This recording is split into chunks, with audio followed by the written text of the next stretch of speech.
I'm Dara Halliday with Abiding Truth Ministry. We're studying through practical Proverbs for the older student. We're on lesson 55 as we wrap up our study on money today. We're going to talk about a believable budget. What is a budget? A budget is a plan. Whether you have a job or don't have a job, get allowance, don't get allowance, we all have some way of having some money. And so that we need, that which we have 100% to spend. So we should have a plan for the 100% of the amount of money that we have.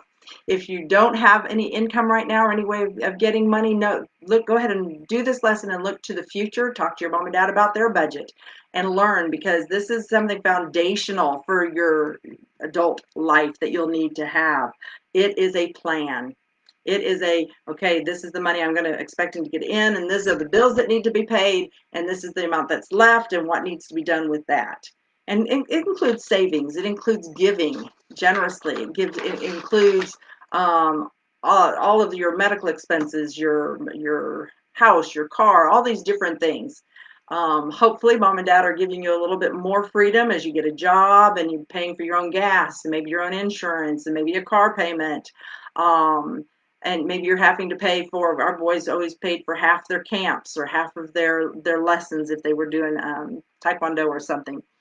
And so it's a good way now, while you're under your mom and dad's authority and in their home, to begin to budget the money that you do have coming in, making sure that there's some in savings, some for giving, and some for those things that you're expected to pay for.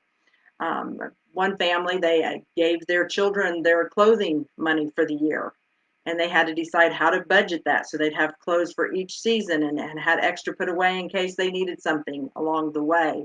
And so you talk to your mom and dad and about their budget and your budget, and getting a job, or if you have a job, how you should go about setting aside money in that budget. But remember, we're all given 100%. So that's the amount of money that you should budget. So when it's all done, your income should equal your outgo as we go through this. It was actually easier for me to have a ledger and envelopes, and actually use cash, because cash, it's harder to let go of our cash than it is just to hand somebody a credit card or write a check. So at first, I recommend you start with cash, start with envelopes, and each time you get paid, you put this amount of money in each of those envelopes. You write down on a ledger when you've spent that money. We now have budgeting software, and keep right on top of it. Know that as an adult, it'll probably take you 3 to 4 hours a week at some point during your week to sit down and make sure that you're doing the right accounting for your money and where it's going and what you're doing. We have to budget our time in order to budget our money as well. Therefore, if you have not been faithful in the use of wealth, who will entrust the true riches, the riches of heaven, to you? So we are to be stewards of the money that God gives us. It's His money. And we need to ask Him, how do you want us to spend this, Lord? Is this the best use of our money? And then we need to have a plan and learn to budget. Keep working on your memory verses.